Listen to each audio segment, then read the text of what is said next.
Welcome to Harmonious Workplaces, a podcast about corporate culture, organizational change management, and workplace behavior. Harmonious Workplaces was started by two independent consultants, Rich Cruz and Ben Kleinman, to explore, challenge, and build on various organizational culture and change management concepts. It's a blend of theory and practice based on their personal and professional experiences working with companies of all sizes across various industries. If you own a business, lead a team, want new ideas about the corporate environment, or just want to sit back and listen to two guys talking about how to make work more enjoyable, we invite you to relax and dive in with us to Harmonious Workplaces. Welcome to episode 3 of the Harmonious Workplaces podcast. We are talking today about the psychology of change in the workplace. So in our first podcast, we talked about why organizations might want or need to change, and I'm sure we're going to talk about that a whole lot more. Last time in our second podcast, we talked about why change can be so hard and what you can do to make it a little easier for everybody. And today we're going to bring some of the psychology of change into our discussion here. So I'm joined here by Ben Kleinman and Sharyl Volpe. And did I get all that right, everybody? My pronunciations are not always the best. So why don't I get you guys, my name is Rich Cruz. I'm an IO psychology practitioner with specialization in organizational development and change leadership. And Ben, why don't you give us a little bit about who you are?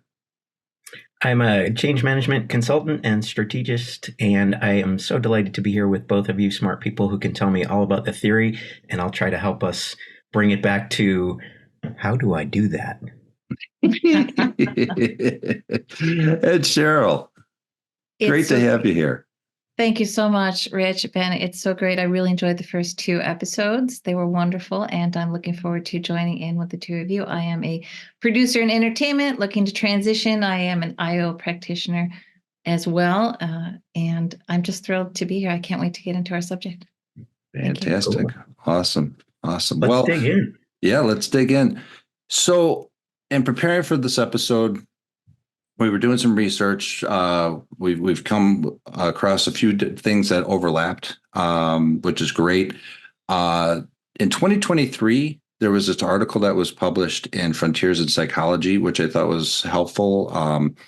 And it said that the elements that contribute to change engagement, right, were meaningfulness of change, an environment fostering psychological safety, and self-efficacy among work groups. And, in IO psychology, we talk about, especially on the organizational side, right? We talk about motivations. We talk about how people work within groups. And my capstone at my class was about self-efficacy. So that was when I saw this thing, I was immediately drawn into it. So I guess I have a little bit of bias there.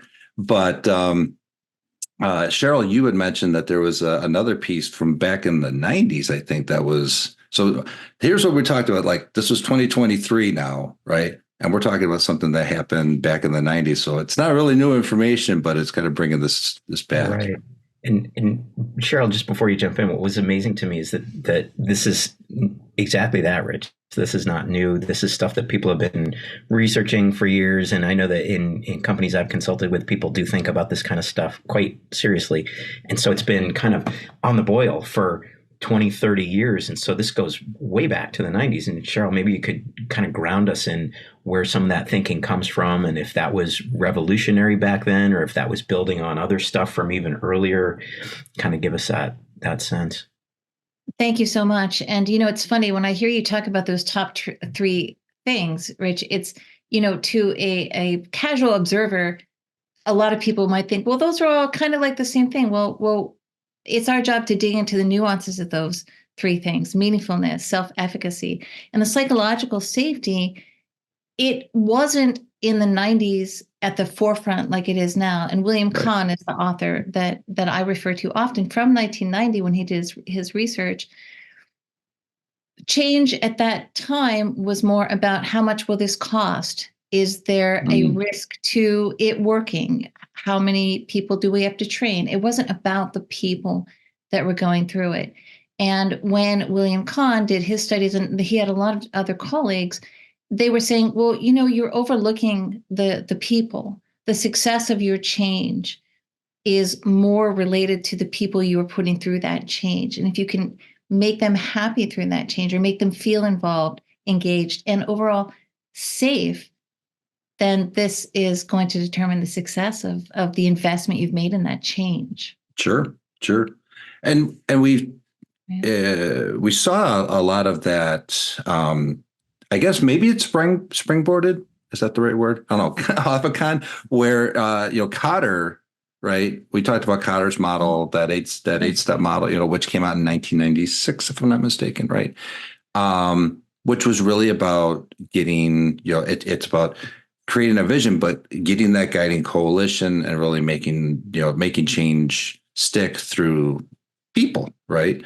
Ben, we were talking about all these other, different models, all that, right? a lot of that came back to the people and making sure that people had some sort of hook into why the change was important from a personal level, or why the change was important for them in their trajectory, and how to sort of demystify and de-scarify that change for them so they could understand how that change journey would look. And then it was easier to bring them along on that change curve and move them through some of those stages that we talked about last time, Rich, and that gap of how do you get from point A to point B. Right.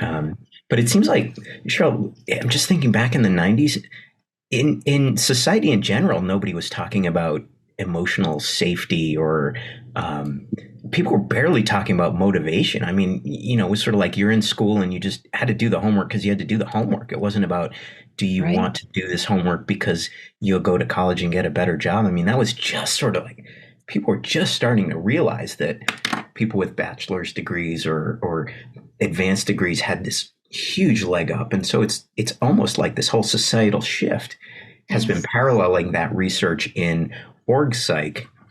Yes. And the other specter that we were staring down in the 90s was the internet. We didn't know how that was. I mean, I think in the much in the same way we're looking at AI, there's a lot of fear about that. What is this thing that's going to connect us all? Am I going to lose my individuality? Am I going to be replaced? Am I going to just be even more meaningless? And I'm a Gen Xer, so, we always had that, am I going to be, right? Am I going to be overlooked by the crowd behind me and the crowd in front of me? But, maybe it was because of the internet that it did the opposite, right? It connected us even more. And maybe this is even a factor in how Kahn's work evolved to bring us up to, your leaders matter. Your safety, your psychological safety matters. You are an individual and your contribution has meaning. Right. Yeah. Yep. Go ahead. Oh, no, go finish your thought, Rich. I was just going to say, I have experienced where, when I've worked with like sales organizations, for instance, and we've done some organizational change management, bringing like a Salesforce or, some other software into the mix, right? Where it was, well, you either get this or you're out of a job, so there's that coercion, which is a, it's no carrot. Right, exactly. And so, I mean, it's a motivating factor without a whole lot of legs, because your organizational commitment goes in the toilet when somebody feels like they're not safe, and everything's on the line, so I'm glad that we're actually we've been moving more in that direction, since the 90s. But boy, I would really like to see us, have more of that, because we're seeing so much of that, continue to pervade the workplace. So maybe before we get too far down the road here, if we could take a step back and since you guys are the experts, maybe Sharyl, you could ground us in what Kahn's theories were all about. And then Rich, you started by talking about this new research that had come out or recently came out, and maybe just kind of weave that story for everyone so that at least I can understand kind of what the base theories were and how those theories that Kahn was evolving were meant to work. And then what is this new research sharing that's maybe different, or that's extending it in a different direction? Sure, sure. And Kahn, the study that people are familiar with is he looked at an investment bank and he looked at camp counselors, and he discovered that, Similar populations, right? yeah, totally similar. And as he spent time in both of these environments, he saw that the interpersonal relationships that were stronger, and especially in the camp, ended up having a more positive effect on the people that were participating in the camp and leading into that self-efficacy that you were talking about. He also realized that when, especially in the banking environment, that element of fear was stifling innovation as well. So his summary conclusions were that if leadership can keep that fear out of that environment, they would not only benefit from employees feeling more free to share their ideas, they would, in fact, see a higher growth rate in that self-efficacy with those employees. And the camp counselors, of course, as they felt like they could be more of themselves with the kids, not have to be so prim or proper, that was an environment where they were able to relate to the kids more. So that was an environment that Kahn could see, again, the differences between the two gave him his conclusions that lack of fear added to the richness of the experience for the kids.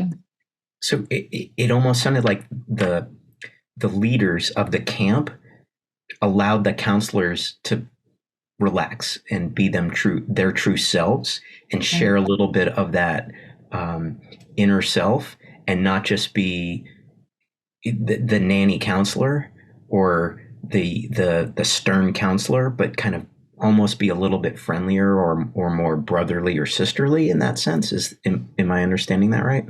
That's absolutely right. Okay, and that brought about a richer relationship with the student, the kid, the campers. Right, Yeah. for sure. And that makes a lot of sense. I mean, that kind of it even kind of starts to point to a little bit of LMX theory in a way, because you have these in groups, right, within LMX, right, and you start to feel like you are more part of that group together, right. as an in group, whereas the how do I put this? You're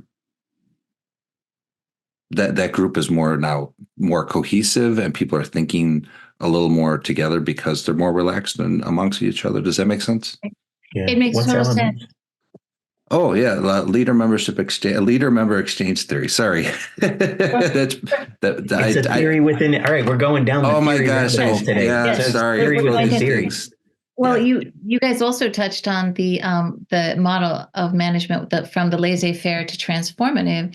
And another thing that Kahn was getting to, which has survived through the decades and has evolved even further, is managers thought, I don't need to create the in-group and the ivory tower with this knowledge. I can be fearless in sharing it. And that takes a leader from that more transactional laissez-faire, which was more the standard before the 90s, into that more transformative. I will come into the conversation, everybody, and taking out that fear and that safety in that trust.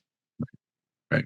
So that is another advancement in all of this. And you're right, Rich. The LMX does tie into, again, that welcoming style. Right. Yeah. Of course, you'd have to be a little careful. I remember one of my professors was saying, "Oh, Rich, you really love LMX theory, but boy, there are a lot of biases that happen inside of there that keep other people out of it. So just be careful, So yeah, it's as soon as you say in group and a level of comfort, then you've created another barrier potentially, right? Right. You potentially created an out group. Yeah. Yeah. Right. When you have the one, the other is just has to exist. Right. And That's so right. the people inside of that in group feel comfortable. They feel like, they psychologically they're safe, and they're a member of a culture, even a subculture. Right. And that whatever change happens within there is meaningful to them, you know. And then you have that outside group that they're either left out, or they're not part of the transformation that happened yet, so Right. Was that stuff that this sort of deep discussion around in groups and out groups and that safety within, it sounds like that's related to what Kahn was working on back in the 90s, but was that a central part of what he was working on, or how did that all fit in? It most certainly was a central part. And I think he was looking at, what can we take from these lessons and use them to increase, again, the richness of experience in teams, in work. Amy Edelson was the person from the Harvard Business Review. I just read an article about an interview with her. She was the one who coined team safety, team psychological safety. And what Kahn was doing was also the team. It's funny that it only got coined by Amy Edelson, and you can still interview her lately. But that was definitely a central part of what Kahn was getting at, the team psychological safety. Okay. And so then, Rich, this more recent research, does it just more fully validate the work that Kahn was doing and these things that Amy Edelstein have been talking about, or is it extending it in a new direction? Well, yes.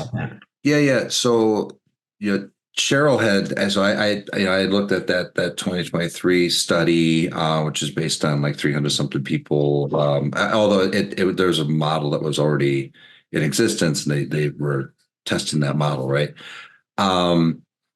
And when I shared that with us, right, Cheryl said, hey, this reminds me of Kahn. So I'm working backwards on that, right?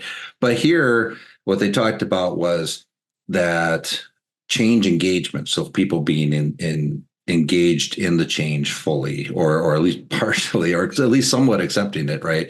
It needs to be meaningful. There needs to be that psychological safety. There needs to be some degree of self-efficacy for that engagement to take place. And when that takes place, and we have energy in the group, and they're all striving towards adapting to the change, then you start getting this like proactive work behavior, these organizational citizenship behaviors. So that the OCBs, right? That's what it was about. But we're still talking about people need to have a sense of feeling that they're safe in being able to work the way that they work and work with other people without suffering social problems, or loss of a job, or all the other risks that can happen. But along with that, and Ben, you and I talked about this before, right? Where there's this vision, right, that needs to be done, and that vision needs to be, that you said, very crisp, right? So it needs to, so that gives this meaning, and so we see a lot of in today's literature, about purpose-driven organizations and mission-driven organizations. So that needs to be part of this, along with raising people's self-confidence, and that's through shared decision making, that's through training, that's through Block and Latham's goal setting theory, that type of stuff. So Another theory. I love it. Oh my gosh, yeah. Geez, I,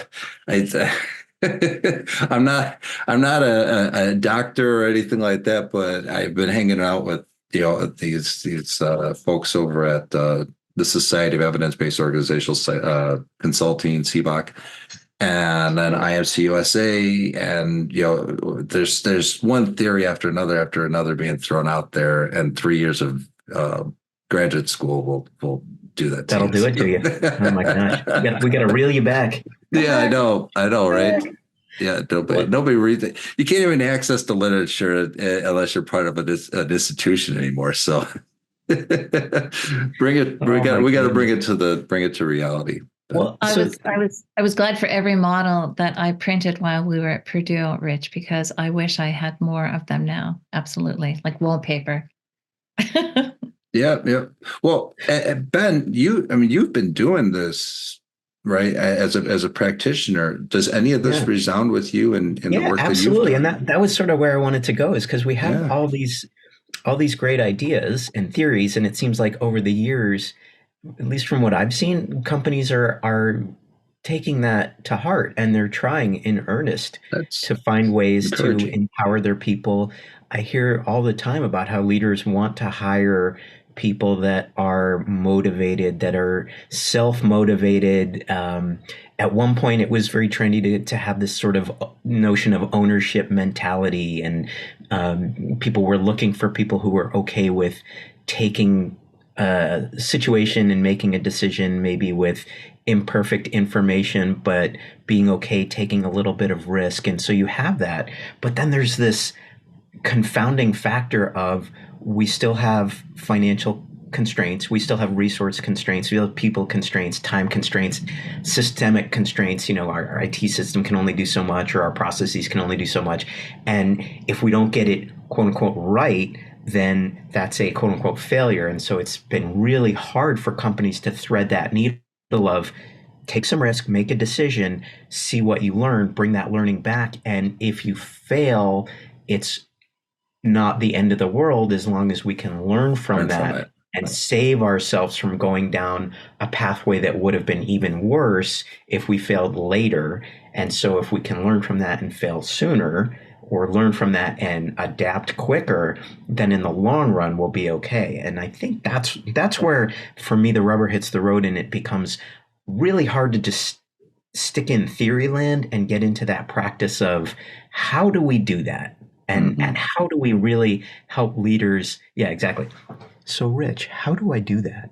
Get into that mode of, how do I enable my people to be risk takers, safe risk takers? How do I enable my people to say, it's okay to take a bet of, for some companies, that's going to be $100, enabling your frontline workers to say, you know what, we messed up.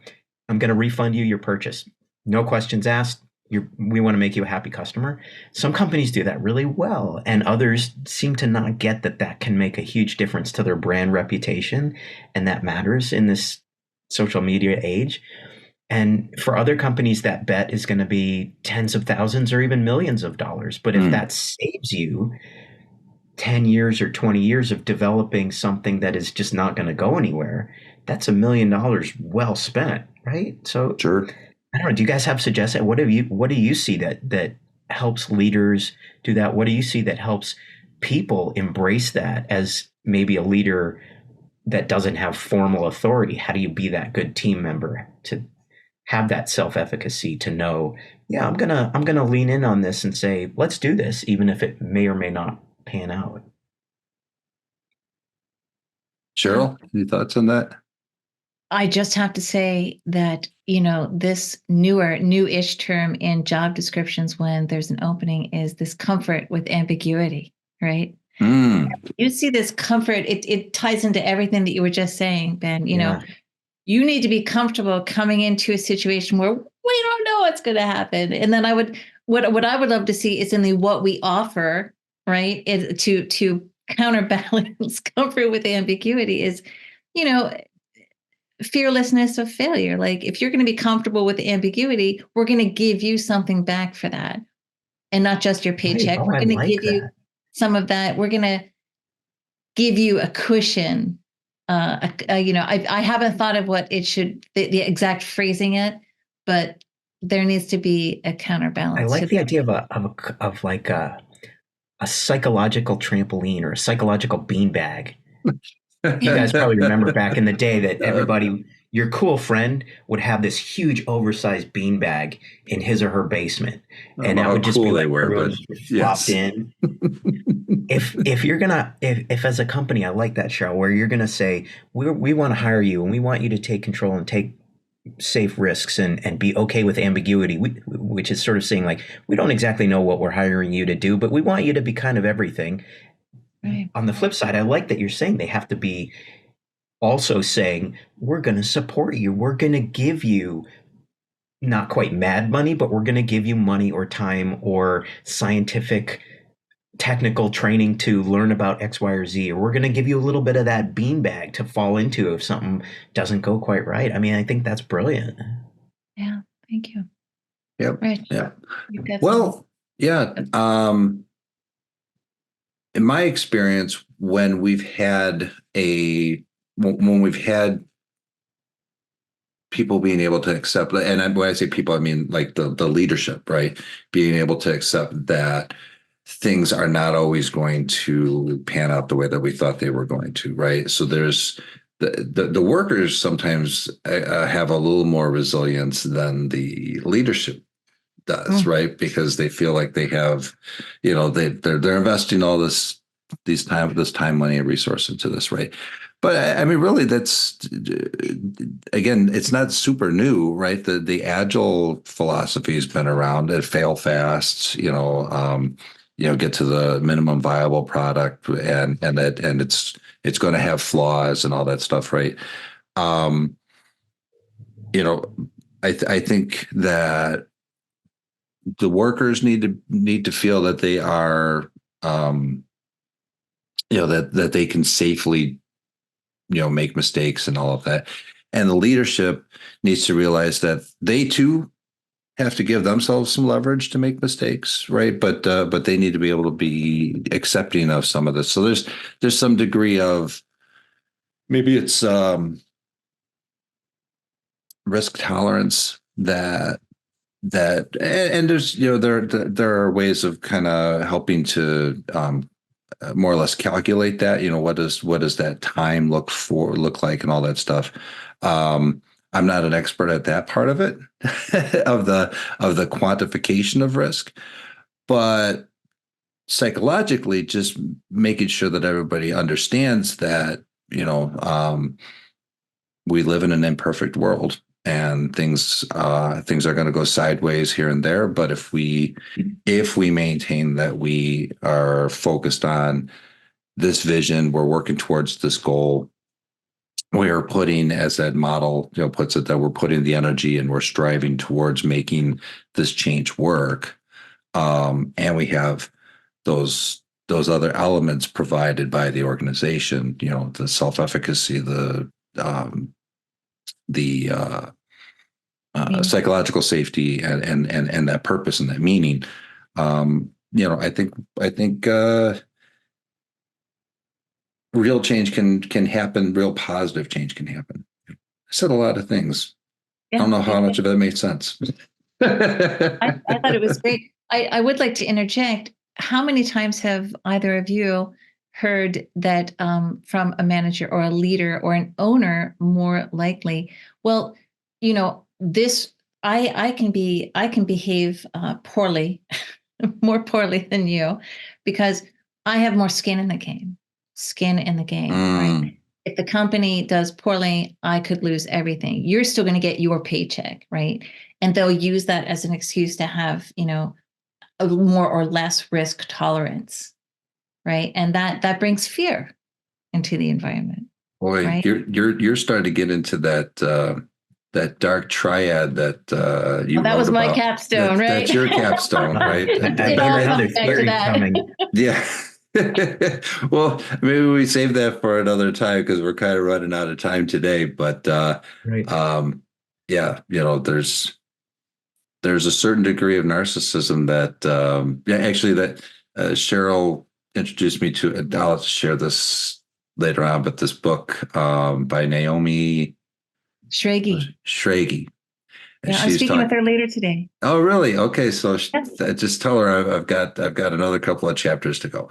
But we were talking about she's talking about like there's healthy narcissism, and then there's this over the top overt narcissism, right? But narcissism that's healthy is really self-efficacy. It's our self-confidence. I was going to say at some point there's confidence, right? Confidence. And confidence can bleed into narcissism, and that can start to get unhealthy, and that can start often to become where you see some of those leader owner, malignant owner behaviors come into play, where you start to see differences of do as I say, not as I do type of approach. And that can be very, very challenging in a work environment. Yep. Ego is the enemy. That's the little stoicism for today too, right? So if you let that get out of hand, theories flying fast and furious. You've got a little stoicism coming at you. Yeah, right. It's just right. like, what? Okay. So, well, I think we're just about out of time today, folks. Yeah. So let's wrap this thing up.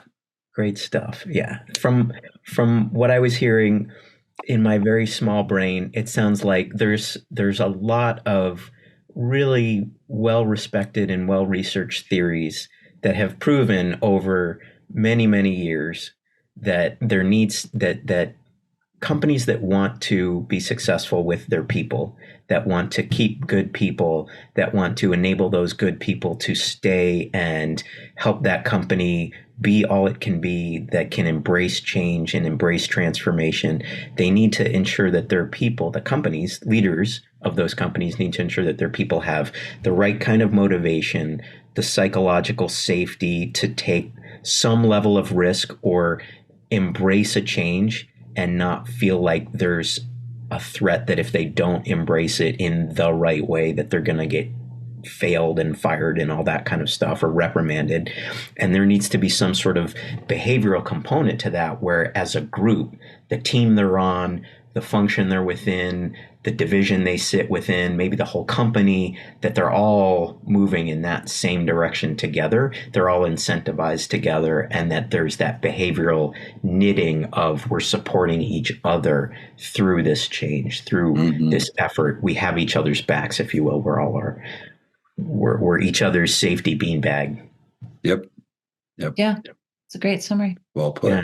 Well put. So how, as leaders, do you guys have 2 suggestions each how to do that? 2 suggestions, man. Or one? What would be your top suggestion, or top 3 to think about as takeaways, as action items? I mean, I'll tell you, my first thing is, and it's super hard to do, is going back to the last thing of what I said there. Put the ego aside at least a little bit. I mean, you have to have some degree of your leadership and the power that you have, but think inclusively, think culturally, that we have to be inclusive, and we're all working together as people. That's cool. I guess one thing. That's great. I would like to say that, mistakes happen. Sometimes they are costly. I would like to be the kind of leader, and I think I've done this when I've had the chance. I hope. Some people may say no. I don't know. But when things don't go as expected, the first point of reaction needs to be, what have we learned? Right? What is the lesson here? Not who dropped the ball. When did they drop the ball? It's got to be, what can we do better? We learn. Yeah. Lessons I like that. Maybe that's the counterpart to, we're hiring you to be comfortable with ambiguity. And the counterpart is, okay, well, I'm expecting you then to be okay with potential failure or unknown outcomes. Maybe that's a better way to say it. Yep. Right. Cool. Especially after the vetting processes these days, you see stories on LinkedIn, story after story after story. I just read one from a friend the other day who said, I'm enjoying my job search, which is 1 out of 1,000. And, the hiring processes are so aggressive. If you make it into the company, it would be nice to know that I've jumped all those hurdles. Give me that one bit of safety to bring myself to the job now. Fully, yeah. And coming back to those camp counselors authentically. Yeah. Wow, you brought it all the way back from the beginning. Woo! All the way back Bravo. to 1990, Ben. Nice. Can't escape the 90s. All right. Well, that. Oh God, don't even get me started. Yeah. Thank you All both. right. This has been so fun. Super enlightening. This was a lot of fun. All right. Thanks, everyone. We'll see everybody at our next episode coming up real soon. I think we have that scheduled for next week, and be seen on the airwaves. Thanks. Great. Thank you, Paul. Bye, everyone. Both. Really fun. Okay. Thanks for listening to Harmonious Workplaces, a podcast about corporate culture, organizational change management, and workplace behavior. You can find Harmonious Workplaces on LinkedIn, Facebook, and Twitter. And we love any feedback on whatever channel you find us on. Please rate, like, and share our podcast with your network. And remember to add Harmonious Workplaces to your list of favorites to get notified about each new episode. To get in touch with Rich, please visit www.workbalanceconsulting.com. And to connect with Ben, find him on LinkedIn or visit harborsidestrategy.com.